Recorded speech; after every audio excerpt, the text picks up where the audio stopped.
Olá, boa noite. Tudo bem com vocês? Eu estou tentando aumentar aqui um pouquinho a luz. Acho que assim está melhor, não está? Acho que está. Não sei se tá bom, mas eu espero que sim. Pronto. Ahn, Hoje eu queria falar com vocês, ó. Primeiramente, está um calor do caramba aqui, tá bom? Então assim, vamos tá aceitando que de vez em quando eu vou estar suada. Porque hoje tá realmente muito quente. E eu fechei a janela pra poder ajudar no som aqui. Eu prometo que eu vou me esforçar pra aparecer em algum momento aqui com o microfone. Prometo, tá bem? Mas já estou me esforçando, já estou muito feliz de já ter aparecido aqui mais rápido. Arrasei. Então eu já tô feliz de ter melhorado nisso. Vamos continuar nos esforçando. E eu espero que você esteja bem. Antes de começar, eu queria dizer isso pra vocês. Mas hoje eu queria falar sobre a felicidade. E eu sei que é um assunto complexo, e ele de fato é, né? É muito complexo, mas ele não deveria ser abstrato. Se você segue a mesma fé que eu, você não deveria achar esse assunto abstrato, complexo, sim. Abstrato, não, ok? Dentro, tô tentando tirar esse reflexo de luz aqui, acho que estamos melhor. Dentro do contexto da Bíblia, a gente tem um centro, que eu estava falando antes, eu estou falando sobre centro. Necessidade de ter um centro, de ter uma direção, um direcionamento. Não dá pra. Eu acho, eu sinto. Não. Né? Você tem um centro. E o centro é Cristo. Então, a sua felicidade deve estar embasada em Cristo, na pessoa de Cristo. Porque senão o resto pode virar um ídolo muito facilmente. Foi isso mais ou menos que eu falei. Mas eu tô passando por uma situation, assim, mas é uma questão muito sentimental, muito pessoal, etc. Então eu não vou conseguir dizer exatamente, assim, o que é, sabe? Mas eu... Sound. Tchauzinho, pessoal da moto. mas, é, eu até pensando naquilo que eu falei na semana passada, sobre lidar com frustração, perceber como o nosso coração é uma fábrica de ídolos, como é muito fácil atrelar a nossa felicidade, a nossa identidade em algo ou alguém, mesmo que seja algo que seja vindo de Deus, entende? Uma bênção na nossa vida, ainda assim nós podemos transformar isso pela nossa própria natureza. Então, quando a gente começa a pensar nisso, a gente começa a pensar em felicidade. E vamos pensar, né, o que nossa sociedade contemporânea compreende como sendo essa felicidade. A felicidade, eu observo, assim, né, na nossa sociedade como uma busca incessante. Eu necessito ser feliz. É o nosso objetivo. Né? A felicidade se tornou o nosso grande objetivo. O objetivo na vida é ser feliz. Então, você tem aqueles papos muito bonitinhos de não, você deve fazer o que te faz feliz. Não, porque essa relação não está te deixando feliz. Não, porque essas pessoas não te fazem feliz. Não, porque esse lugar não te faz feliz. Então você deve trocar. Então você deve ir. Mas eu tava vendo uma pregação do Jonas Madureira em que ele falava precisamente sobre uma coisa do tipo. E ele dava o exemplo de um casal que se amava muito, era muito feliz e tudo mais, e ele sofre um acidente. Claro que aqui é uma situação muito tchan, mas que ele sofre um acidente. E uma da pessoa, do cônjuge, assim, não consegue mais mover o corpo, não consegue nada, está em estado de vegetativo. A pessoa que não ficou com sequela nenhuma, nem nada assim, o que ela escolheria? Ela continuaria cumprindo aquele dever, aquela coisa de valor que ela fez no casamento dela, ou ela abriria mão disso, sabe? E eu comecei a refletir, e refletir até sobre como nós temos uma dificuldade muito grande em viver profundamente as coisas. Recentemente eu pedi pra Deus que eu queria ser cada vez mais profunda. E eu cheguei ao ponto de perceber que para ter profundidade vai haver minimamente algum tipo de sofrimento. Porque eu vou ter que me observar, me ver e trabalhar coisas em mim que doem. Então é difícil, é bem difícil se perceber e esmagar o seu ego o tempo todo, é muito complicado. Mas como nós seres humanos nos tornamos que nem Bauman. Que nem Bauman fala, sabe? É modernidade líquida. Isso um tempo atrás virou um ótimo contexto, a gente falava muito sobre ele. A gente parou de falar um pouquinho, mas o Bauman, ele fala de um assunto bem interessante quando a gente pensa nisso. Nós temos uma modernidade muito líquida, as nossas relações são muitíssimo frágeis. As pessoas estão o tempo todo procurando satisfazer seus próprios desejos e implantar a necessidade da sua felicidade, e nós não conseguimos ter relações profundas e duradouras com nada nem ninguém. E isso se contextualiza dentro de trabalho, isso se contextualiza dentro de tudo. Então nós não temos mais valores, centros para nos manter. Nós estamos jogando para todos os lados em busca de uma felicidade. Só que a felicidade se tornou o grande objetivo de vida das pessoas. Então a felicidade, na verdade, virou o meu dever. Eu devo ser feliz. É o que eu devo fazer. Eu devo ser feliz. Eu não estou sendo feliz, então eu devo buscar a felicidade. Então eu fico buscando. E eu não encontro a felicidade. Ela não tá nessas coisas. E onde é que tá, então, essa felicidade? Não deve estar aqui, então deve estar em outra coisa. Então eu vou procurar em outra coisa. E vou procurar. E não tá aqui também. E agora eu vou pra outro. Que felicidade é essa? Que te faz correr sem encontrar nada. Você aprendeu alguma coisa enquanto você estava correndo ao menos? Sabe? E se você aprendeu alguma coisa, será que isso não era já a sua felicidade? Ou será que você não está plenamente triste com alguns momentos de felicidade, ao invés de ser plenamente feliz com momentos de tristeza? O que te faz plenamente feliz? Essas são as questões que você deveria sair daqui tendo pra você, sabe? Porque essa é precisamente as perguntas que você precisa se fazer quando você deve refletir sobre si mesmo e o que você tá fazendo da sua vida. Sabe, essa busca por felicidade tá realmente levando à felicidade ou só tá te deixando mais ansioso? Porque você tá buscando mais e não consegue encontrar. Em Eclesiastes a gente vê que há tempo para todas as coisas, inclusive para a tristeza. Há tempo para chorar, há tempo para sorrir. A gente também observa que a vida do ser humano é um sopro, é um... Então, encontrar a sua felicidade em alguma coisa aqui, num casamento, vou encontrar minha felicidade no casamento, vou encontrar minha felicidade num trabalho que me satisfaça e que me dê reconhecimento pessoal, numa faculdade, em conquistar os meus sonhos, em ter filhos, em, sei lá, viajar o mundo. É isso que vai trazer a sua felicidade, mas isso acaba em 10 minutos. E aí isso me levou a pensar em um cara chamado Jó. E eu sei que a gente normalmente fala de Jó sobre aquela pessoa que persevera, aquela pessoa que fala, podem tirar tudo de mim, esse ainda é meu Deus, Deus me deu, Deus tomou, bendito seja o nome do Senhor. Mas eu queria falar especificamente da última parte, sabe, o último capítulo dele. Eu queria te mostrar o porquê o sofrimento é necessário. Eu sei que comecei falando de felicidade, mas é importante. E a gente vai chegar em Jesus. A gente vai. Vamos lá. Bíblia, eu uso essa daqui, sempre gosto de mostrar, porque a tradução é um pouco diferente, então se você tem uma diferente, pode botar aqui também, porque é legal ver o que as traduções foram colocando para se adequar à nossa linguagem de hoje, pode ser uma coisa interessante. Então, por favor, se você tiver alguma Bíblia diferente, e provavelmente você tem, me mostra. Tá bom? Por favor. E se você pensar em alguma coisa, traga aqui, porque vai ser muito legal. Até para os nossos amiguinhos que não conhecem a Bíblia e que não seguem a mesma fé que eu, pode ser interessante ter essa discussão com outras pessoas também, que tenham outras ideias, tá bom? Então, por favor, tragam coisinhas aqui. Mas vamos lá a nível daquilo que eu conheço, daquilo que eu estudo, tá bem? E se você tiver mais, eu fico feliz em ver, tá bom? Então, vamos lá. Jó, capítulo 42. Então, vou dar só um mínimo de contexto, ok?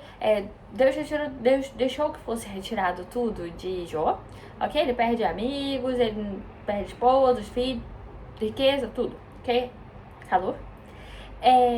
E nesse meio tempo, ele é acusado pelos amigos dele de ter cometido algum tipo de delito, algum tipo de pecado. E por isso ele tá sendo punido por Deus, assim. Ele fala o tempo todo, ele tá muito consciente que ele não fez nada. Só que ele, de fato, ele tem um problema. Ao dizer que ele não tem não fez nada, ele deixa de reconhecer a questão humana dele, porque diante de Deus todos nós somos impuros, pecadores, igualmente pecadores, independente do mal que a pessoa fez materialmente, ok? Eu sei que isso é difícil, é uma lógica muito complicada mesmo, é difícil, o evangelho ele não é fácil, mas é isso, ok? E ele não reconhece isso, ok? Ele se coloca como alguém que não pecou, e é isso. Então, Deus começa a questionar ele. Você estava comigo quando eu criei o universo inteiro? Basicamente, ele faz essa pergunta. É uma pergunta retórica, obviamente. E aí, o Jó, ele fala assim. Jó respondeu a Yahvé: reconheço que tudo podes e que nenhum dos teus desígnios fica frustrado. Quem é aquele que vela teus planos com propósito sem sentido? Falei de coisas que não entendia, de maravilhas que me ultrapassam. Escuta-me que vou falar. Interrogar-te-ei e tu me responderás. Eu te conhecia só de ouvir, mas agora os meus olhos te veem. Por isso retrato-me e faço penitência no pó e na cinza. Esse era um retrato de um pedido de perdão, de um sofrimento muito profundo judaico na época, ok? Então, vamos falar de partes. Ok? Primeiro ele começa, reconheço que tudo pode. Então ele reconhece a grandiosidade de Deus. Depois ele reconhece a soberania de Deus, quando ele diz assim, e que nenhum dos teus desígnios fica frustrado. Ou seja, estava dentro do plano de Deus. Larissa, mas está no plano de Deus o sofrimento? Tá. Sim. Porque é necessário. Felizes são os que choram. Falei que ia chegar em Jesus. Felizes são os que choram. Sofrer é difícil, mas é necessário. A gente quer profundidade sem comprometimento. Comprometimento sem sacrifício. Amor sem mínimo de dependência. Como eu vou ter profundidade sem isso? Como eu vou ter profundidade sem lapidar? Sem me ver profundamente? Não tem como se aprofundar sem verdade. E eu só sou verdade quando me deixo ser. Quando eu me torno minimamente vulnerável. E estar minimamente vulnerável é se lançar um pouco também. É olhar um pouco pra você, perceber que você não é tudo isso. É se deixar sofrer, se deixar chorar. É tudo isso. Então, ele fala... Falei de coisas que não entendia, de maravilhas que me ultrapassam.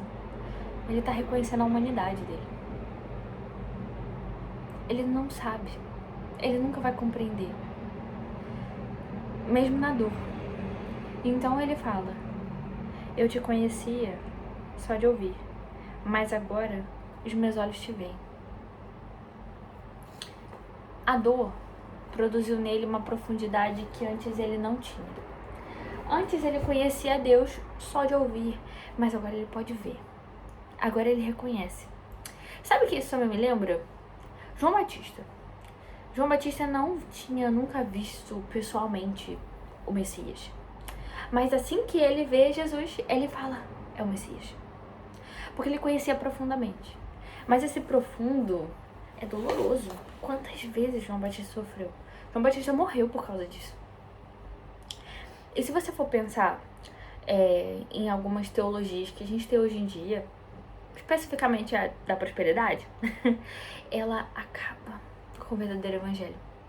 Acaba com o que o Espírito Santo está tentando trabalhar em você. Que é, você não vai encontrar materialmente felicidade. Você não vai. E o que essa teologia diz pra você e o que o mundo fica dizendo pra você o tempo todo é: você vai ter felicidade num carro, você vai ter felicidade na família, você vai ter felicidade no casamento. Você não vai. A sua felicidade não mora aí. Ser plenamente feliz não dá pra ser plenamente feliz dessa forma. Ser plenamente feliz é estar com um alicerce sólido em algo que não tem fim, em algo que é maior que você. E é preciso, assim, aprender com Jesus. Jesus, ele nos ensina um amor sacrificial. Isso não significa pra você estar em um relacionamento, por exemplo, muito cocosudo. Mas é compreender que em alguns momentos a necessidade do outro vai ser mais importante do que o seu prazer imediato. Ponto. Assim como compreender que dessa forma é como você também vai aprender a amar até você mesmo, porque a outra pessoa também vai te colocar muitas vezes acima do prazer imediato dela. Às vezes, não sobra satisfação pessoal. Às vezes, você não vai ganhar nada. Mas se você for pensar, quantas vezes Deus deu a graça para você? A graça, ela é misericordiosa. Então ela vem a partir de algo que você não merece. E eu sei que é uma lógica muito difícil, mas de verdade, quantas vezes você buscou uma coisa material e quantas vezes ela acabou? Quantas vezes isso te frustrou? E quando você realizar o seu sonho, então? Aí a sua felicidade vai ser plena? Realizei meu sonho. Tá, e aí? O que você faz com isso? Quando Deus descreve, por exemplo, a mulher de Provérbios 31, ele fala que ela ri do futuro. E que formosura é uma coisa que não...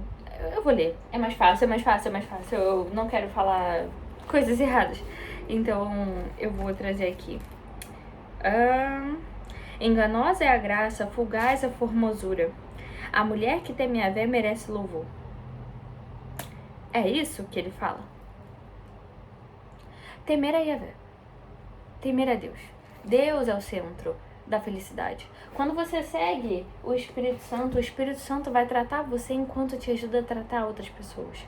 Enquanto você dá amor para outra pessoa, você também aprende a ser amado. Porque quando você se comporta com amor, você recebe amor. E eu não tô dizendo que todo mundo...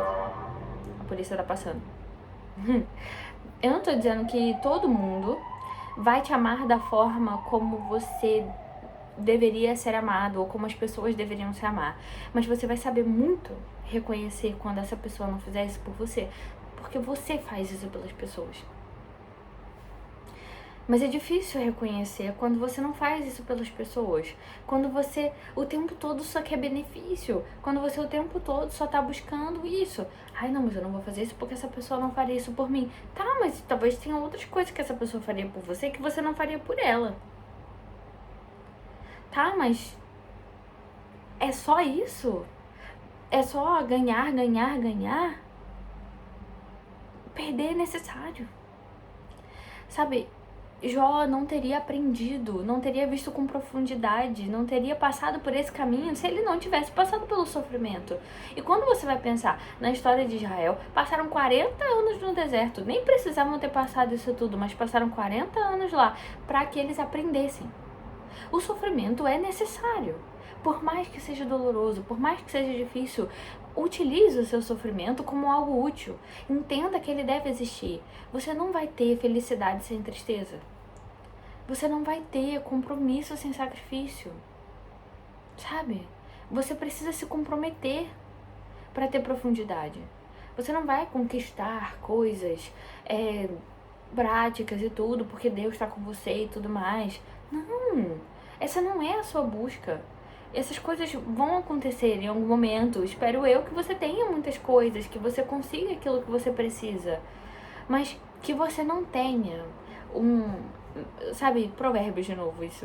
Que você não tenha tanto mel a ponto de se enjoar dele. E que você não passe fome a ponto de roubar. Mas que você tenha o pão de cada dia. Então é isso. As questões que eu queria te deixar aqui é felicidade. A felicidade plena não tá em buscar coisas materiais. Não tá em realizar os seus sonhos. Tá em centralizar naquilo que é realmente bom, perfeito e agradável. E confia. O Espírito Santo vai te tratar. Eu não sei pelo que você tá passando hoje. Eu não sei pelo que você passou ontem ou há 3 anos atrás. Eu não sei o que te dói hoje em dia. Eu não sei. Mas eu sei que eu confio em um Deus que tem o poder de te curar. Mas Ele não vai te retirar a dor. Ele vai te ensinar com ela. Ele vai te fazer ver Ele com ela. Aquela minha amiga que eu falei no vídeo passado, ela me contou uma história de quando ela era criança. Ela tinha que ir pra um lugar e deram o horário errado pra ela. Uma aula, digamos assim. Ela tinha que ir pra uma aula e deram o horário errado pra ela. Então ela chegou depois da hora. E pronto. Ela ficou lá esperando. Então ela falou, mãe, vou dar uma volta aqui, já que não tem nada mais, né? Agora é isso, perdemos. E é isso, né? Porque deram o horário errado pra menina. Então ela ficou andando. E ela viu várias portas fechadas no corredor. Várias portas fechadas ali, assim, andando. Uma tava aberta. E ela entrou. E assim que ela entrou, tinha uma professora dando aula e tudo. E ela ficou lá. A professora não falou muita coisa, porque pronto, tava ali com outras pessoas, né? Então, no final, ela descobriu. Aquela era a turma dela. Mesmo no horário errado. E aí, uma criança soube. Deus me viu. Deus falou comigo. Deus cuidou de mim. Precisou alguém errar o horário para que Deus pudesse mostrar para uma criança: eu tô aqui. Ela não teria visto se o horário tivesse certo. Aquela foi a oportunidade que ela teve de conhecer um pouco mais sobre Deus. E eu tenho uma história própria também, quando eu era criança. Um dia, tava eu e minha sobrinha, a gente tava na casa da minha irmã, e a gente tava com muito medo. A gente tava sozinha, por motivos de, enfim, complicated. Mas nós estávamos sozinhas, né, nesse momento. E tava uma chuva muito forte, tava um vento muito forte, a gente tava bem assustada. Era uma situação familiar, então todo mundo tava meio apreensivo e a gente não sabia o que era, porque somos crianças, naquele momento éramos crianças, né? Então ninguém se dignou a explicar pra gente o que estava acontecendo, o que faz sentido. Mas estavam todos muito apreensivos, minha irmã teve que sair, nós ficamos lá sozinha. E tava uma chuva, um vento e tal, e fazendo barulho na porta e tudo mais. E eu olhei pra minha sobrinha e eu falei assim, vamos pedir pra Deus ajudar a gente. E aí eu nem ia na igreja essa época, nem nada, assim, eu acreditava em Deus. Mas eu não conhecia Deus. Eu só ouvia falar dele. Então eu falei com ela, vamos abrir a Bíblia da minha irmã? E a gente abriu. Eu nunca vou me esquecer disso. Eu abri exatamente em Salmo 124, 8. O meu socorro está no nome do Senhor que fez o céu e a terra. E naquele momento, eu soube que Deus tinha me ouvido. Porque Deus se mostrou. No meio da tempestade, no meio da dor, no meio da coisa difícil, é onde Deus está residindo. É onde Deus mostra pra mim. Eu tô aqui. Então talvez esse seu sofrimento de agora, esse seu sofrimento de algum tempo atrás que você carrega silenciosamente dentro de você, talvez seja aí que Deus está residindo. Então eu te indico, Deus, terapia. 3 palavras. Precisa de terapia. Terapia é bom, porque você começa a observar essas coisas com um guia. É bom, muito importante. Faça terapia. E Deus. Primeiramente Deus. Porque Ele é que vai te dar a sabedoria para se observar. Então é isso. Eu não tenho outro centro de felicidade para poder te dar. E não, isso não é abstrato, é prático. É Deus. Que existe, que é real, que é verdadeiro. E é isso. Eu queria poder ter algo mais filosófico para poder te dizer. Algo mais que abrangesse. Mas não dá. A felicidade está em Cristo. E feliz são os que choram. É isso. Espero que você fique bem. E que você seja plenamente feliz com momentos de tristeza. Beijo.